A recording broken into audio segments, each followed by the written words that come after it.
Hey guys, this side Virendra Rajput. Welcome back to my new videos. आज Babylon का सबसे अमीर आदमी का 10th चैप्टर है। 10th चैप्टर है बेबीलोन के मिट्टी के टैबलेट। तो स्टार्ट करते हैं। एक बेसिकली मैसेज है, नोट है।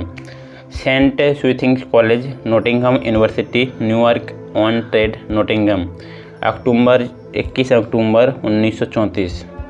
Professor Franklin Coldwell, care of British scientific expedition, हिलाल, मेसोपोटामिया। प्रिय प्रोफेसर, आपके बेबीलोन की हाल की खुदाई से निकले 5 मिट्टी के टैबलेट आपके पत्र के साथ एक ही नाव में पहुँचे। मेरी खुशी की सीमा नहीं है और मैंने कई घंटे इस लिपि को अनुवाद करने में बताए हैं। मुझे आपके पत्र का उत्तर तुरंत देना चाहिए था, लेकिन उस अनुवाद को करने में मुझे देरी हो गई। जो यहाँ संलग्न हैं टैबलेट बिना किसी नुकसान के यहाँ पहुँच गए। इसके लिए आपके उत्तम परिरक्षकों और बेहतरीन पैकेजिंग का शुक्रिया। आप उतने ही चकित होंगे जितने हम यहाँ इसकी कहानी को पढ़कर हुए। इंसान अतीत से रोमांस और अभियान की बातों की अपेक्षा रखता है। अरेबियन नाइट्स जैसी चीज़ें आप जानते हैं, लेकिन जब यहाँ दवासिर नाम के इंसान की कर्ज चुकाने की समस्या की बात होती है तो पता चलता है कि पुरानी दुनिया 5000 सालों में उतनी नहीं बदली जितनी हम आशा रखते हैं। यह अजीब है, पर ये पुराने अभिलेख मुझे परेशान करते हैं। जैसा छात्र कहते हैं, एक कॉलेज प्रोफेसर होने के नाते मुझे एक विचारशील इंसान होना चाहिए जो अधिकतर विषयों की जानकारी रखें। लेकिन यहाँ बेबीलोन के धूल भरे खंडरों से एक बूढ़ा आदमी आता है जो कर्ज चुकाने और बटुओं में पैसे जोड़ने के तरीके बताता है जो मैंने पहले नहीं सुने। मैं कहता हूँ ये सुंदर विचार है, पर क्या ये आज की दुनिया में काम करेगा जैसा बेबीलोन के ज़माने में करता था? मिसेज श्रूसबरी और मैं इस प्लान पर काम करने जा रहे हैं ताकि हमारी स्थिति अच्छी बन सके। आपके काम के लिए शुभकामनाएं के साथ हम आपकी सहायता के दूसरे अवसर की प्रतीक्षा कर रहे हैं। मैं हूं आपका सच्चा अल्फ्रेड एच श्रूसबरी, पुरातत्व विभाग। Tablet number 1। आज जब पूर्णिमा होने वाली है, मैं दवासिर जो सीरिया की गुलामी से हाल में लौटा है, अपने कर्ज चुकाने और अपने पैतृक शहर बेबीलोन में एक सम्मानीय नागरिक होने के संकल्प के साथ यह मिट्टी पर अपने जीवन की घटनाओं को स्थायी रिकॉर्ड के रूप में लिख रहा हूँ ताकि मैं अपनी गहरी इच्छाएं पूरी कर सकूँ। अपने अच्छे दोस्त और सोने के महाजन मेथन की अच्छी सलाह पर मैं यहाँ उसकी योजना के अनुसार काम करने को तैयार हूँ, जो किसी भी सम्मानीय आदमी को कर्ज से निकालेगी और आत्मसम्मान दिलाएगी। इस योजना में 3 लक्ष्य जो मेरी आशा और इच्छा है। पहला, यह योजना मुझे भविष्य में समृद्धि प्रदान करेगा, इसलिए मेरी आमदनी का 10वां हिस्सा मैं अपने लिए अलग निकाल कर रखूँगा।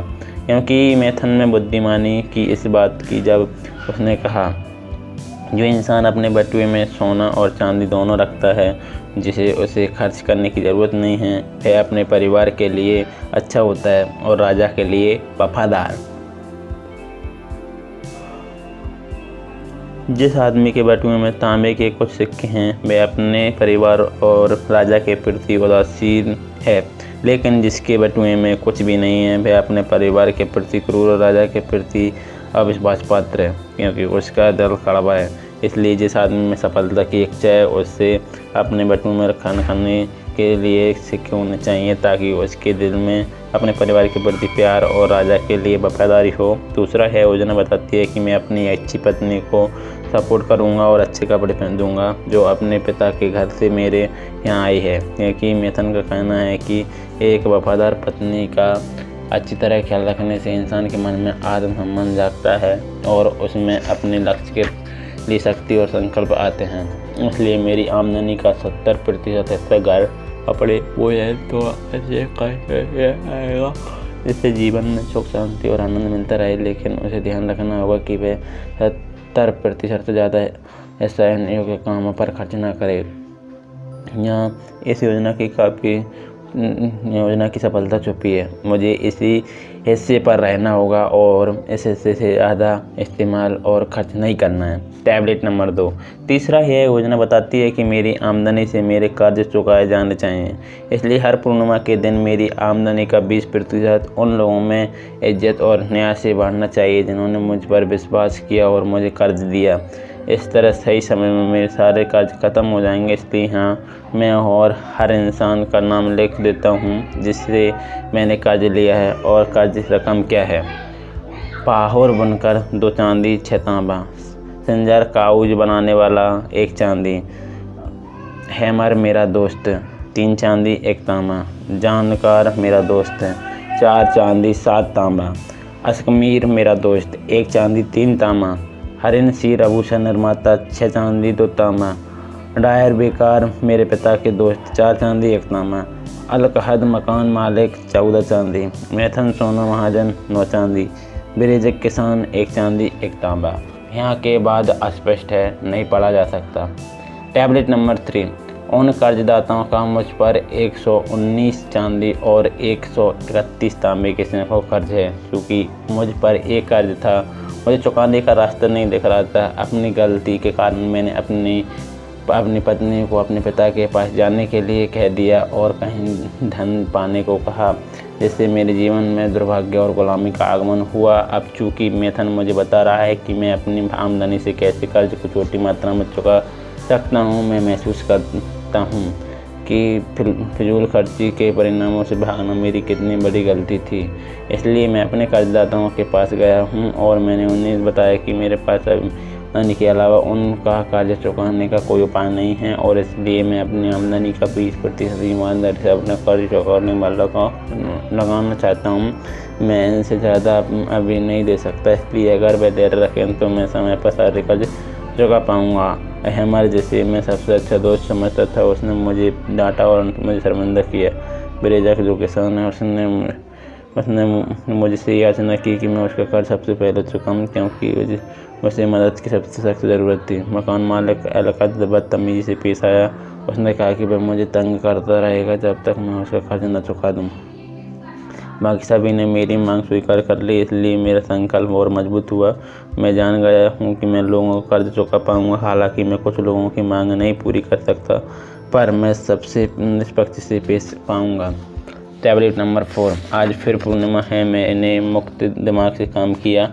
मेरी अच्छी पत्नी ने मेरे कर्जदाताओं को भुगतान करने की नियति का स्वागत किया। अपने संकल्प के कारण मैंने काफ़ी कमाया। नेविटोर के लिए अच्छे पैरों और सेहत वाले ऊँट खरीदे जिनकी कीमत चांदी के 19 सिक्के थे। इसे मैंने अपनी योजना के हिसाब से बांटा। इसका 10वां हिस्सा मैंने अपने लिए रखा। 70% मैंने अपनी पत्नी को घर चलाने के लिए थे। 20% को मैंने अपने कर्जदाताओं के बीच तांबे के रूप में वैध कर दिया। मैंने हैमर को नहीं देखा, लेकिन इसे उसकी पत्नी के पास छोड़ दिया। ब्रेजक इतना खुश था कि वह मेरा हाथ चूम लेता। केवल बूढ़ा अलकहद गुस्से में था और उसने मुझे जल्दी भुगतान करने के लिए कहा। इस पर मैंने कहा कि अगर मुझे अच्छा भोजन मिला और मैं चिंता मुक्त रहा तो मैं जल्दी भुगतान कर पाऊँगा। बाकी सभी ने धन्यवाद दिया और मेरी कोशिश की प्रशंसा की। इसलिए वर्ष के अंत में मेरा कर्ज चांदी के 4 सिक्कों तक कम हो गया और मेरे पास चांदी के 2 सिक्के हैं जिस पर किसी और इंसान का अधिकार नहीं है। मेरा दिल पहले से काफ़ी हल्का हो गया। फिर से चांदी पूरा चमक रहा। मैंने काफ़ी श्रम किया पर कम सफलता मिली है।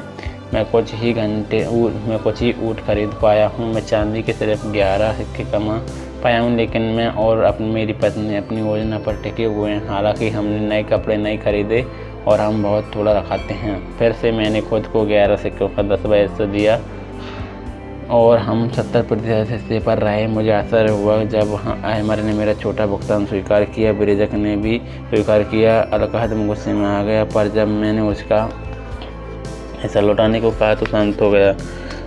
बाकी सारे पहले की तरह संतुष्ट थे। फिर से चांद चमकता और मुझे बड़ी खुशी है। मैंने ऊँटों का एक अच्छा झुंड देखा और कई अच्छों को खरीदा। इसलिए मेरी कमाई चांदी के 42 सिक्कों में बदल गई। इस बार मैं और अब मेरी पत्नी ने काफ़ी ज़रूरी कपड़े और जूते खरीदे। हमने गोश्त का भी आनंद लिया। हमने अपने कर्जदाताओं को चांदी के 8 सिक्के दे दिए। अलकद ने भी सवाल नहीं उठाया है। अच्छी योजना है जिसने हमें कर्ज से निकाला और वह संपत्ति दी जो हमारी थी। इस मिट्टी पर अंतिम बार जब लिखा था तब से 3 पूर्णिमाएं गुजर चुकी हैं। हर बार मैंने खुद को कमाई का 10वां हिस्सा दिया है। हर बार मेरी अच्छी पत्नी और 70% पा रहे हैं। भले ही समय कितना कठिन रहा हो, हर बार मैंने अपने करदाताओं को 20% दिया है। मेरे बटुए में अब चांदी के 21 सिक्के हैं जो मेरे हैं। अब मैं सिर उठाकर चल सकता हूँ और दोस्तों के बीच गर्व से रहता हूँ। मेरी पत्नी ने अच्छे से घर संभाला और वह अच्छे से रह रही है। हम साथ साथ खुश हैं।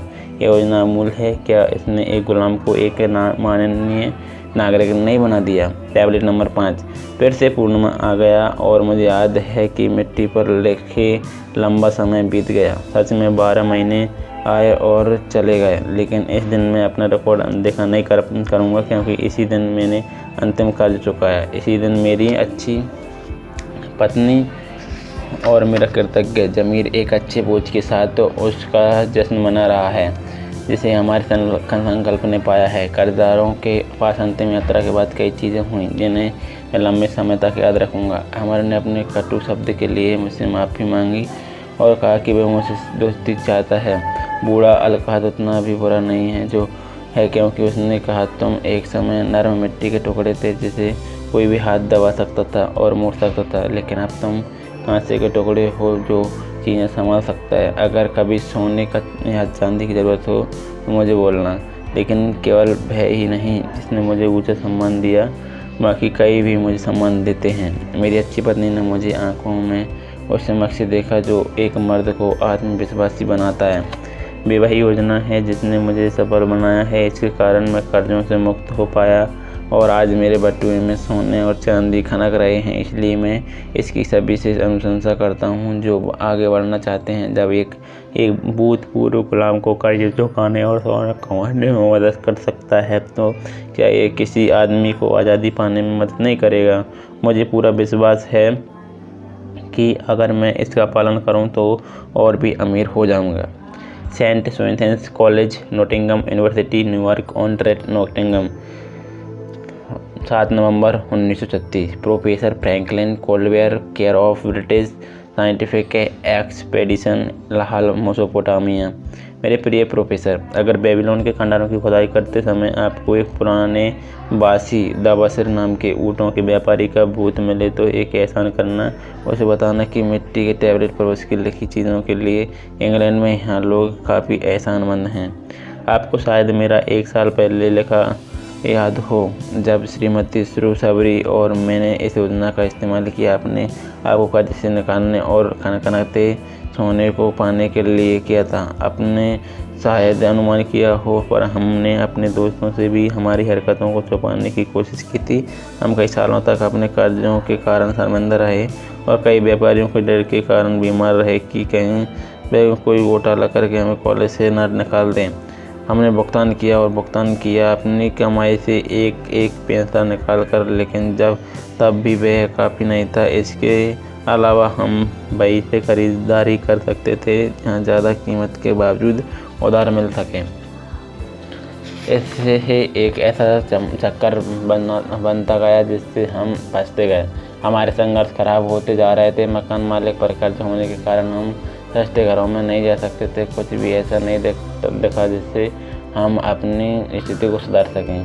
तब यहाँ आपको परिचित आता है बेबीलोन का बूढ़ा ऊँटों का व्यापारी, जिसके पास एक योजना है जिसे हम पूरा करना चाहते थे। उसने हमें अपना सिस्टम अपनाने को प्रेरित किया। हमने अपने कर्जों की लिस्ट बनाई और उन सबको दिखाया जिनके पैसे हम पर बाकी थे। मैंने उन्हें बताया कि जिस तरह से चीज़ें चल रही हैं उससे हमारे लिए कर्ज चुकाना नामुमकिन होगा। वे इस आंकड़ों से देख सकते हैं। तब मैंने उन्हें बताया कि हम कर्ज तभी चुका सकते हैं जब अपनी कमाई का 20% उन लोगों में बांट दें जिससे 1 से 2 साल में कर्ज ख़त्म हो जाएगा। उस दौरान हम नकद पर जाएंगे और नकद खरीद कर लाभ उठाएंगे।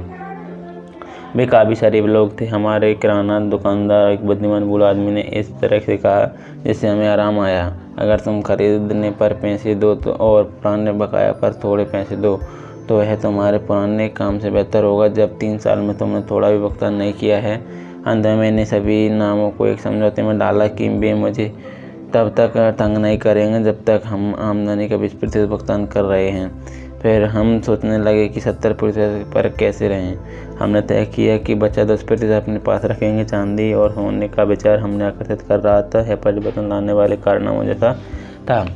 हम तरह तरह के तरीके निकालने में व्यस्त रहे और बच्चे 70% रहने लगे। हमने किराए से शुरुआत की और उसे थोड़ा कम करवाया। फिर हमने अपनी चाय की पसंदीदा ब्रांड पर शक किया और जल्द ही पाया कि हम कीमत पर अच्छी ब्रांड की चाय पा सकते हैं। यह कहानी एक पत्र के हिसाब से बहुत लंबी है, पर यह काम बहुत कठिन नहीं था। हमने काम चला लिया और खुशी से चलाया। हमें कितना सुकून मिला जब हमने पाया कि हम पुराने कर्जों से परेशान नहीं रहेंगे। मुझे उस 10% के बारे में भी बताना चाहिए जो खनकने वाले थे। ये कुछ समय तक खनके, पर इतनी जल्दी मत हंसिए, यही मज़ेदार हिस्सा है। इसमें काफ़ी अच्छा लगता है जब आप पैसे बचाने लगते हैं जिन्हें अब खर्च नहीं करना है। पैसे जमा करने में खर्च करने से ज़्यादा आनंद आता है। जब हमने दिल भर के पैसे बचा लिए तब हमें इसका एक लाभदायक इस्तेमाल मिला। हमने एक ऐसा निवेश लिया जहां हम हर महीने 10% जमा कर सकते हैं। यहाँ है हमारे काम का सबसे लाभदायक हिस्सा था। यह पहली चीज़ है जिसे हम अपने चेक से निकालते हैं। यह सोचकर सुरक्षा का एहसास मिलता है कि हमारा निवेश बढ़ रहा है। हमारे पढ़ाने के काम खत्म होने तक यह बड़ा हो जाएगा, इतना बड़ा कि हमारा ख्याल रखेगा। यह सभी मेरे पुराने चेक से हैं। विश्वास करना मुश्किल है पर सही है। हमारे सारे कर्ज चुकाए जा रहे हैं और हमारे निवेश बढ़ गए हैं। इसके अलावा हम पैसों के मामले में पहले से अच्छे हैं। कौन जानता है था कि पैसों के प्लान के हिसाब से चलने और लापरवाही से जीने में कितना फ़र्क होता है। अगले साल के अंत में जब हमारे पुराने बिल का भुगतान हो चुका, हमारे पास निवेश के सिवा घूमने के लिए भी अतिरिक्त पैसा होगा। हमने तय किया कि हम अपने खर्च को आमदनी के 7% बढ़ने नहीं देंगे। अब आप समझ सकते हैं कि हम उस बूढ़े आदमी को हमें धरती के नरक से बचाने के लिए क्यों धन्यवाद देना चाहिए। उसे पता था, वह इससे गुजर चुका था। वह अपने कड़वे अनुभवों से दूसरों को लाभ देना चाहता था, इसलिए उसने इस मिट्टी पर अपने संदेश लिखने में श्रम किया। उसे दुखी लोगों के लिए एक असली संदेश देना था, एक इतना ज़रूरी संदेश जो बेबीलोन के खंडहरों से 5000 साल बाद उठा। और ये आज भी उतना ही सही है और ज़रूरी है जितना गाड़े जाने के समय था। आपका सच्चा अल्फ्रेड एवं एच. श्रूसबरी, पुरातत्व विभाग। आज के लिए इतना ही। मिलते हैं अगली वीडियो में। धन्यवाद।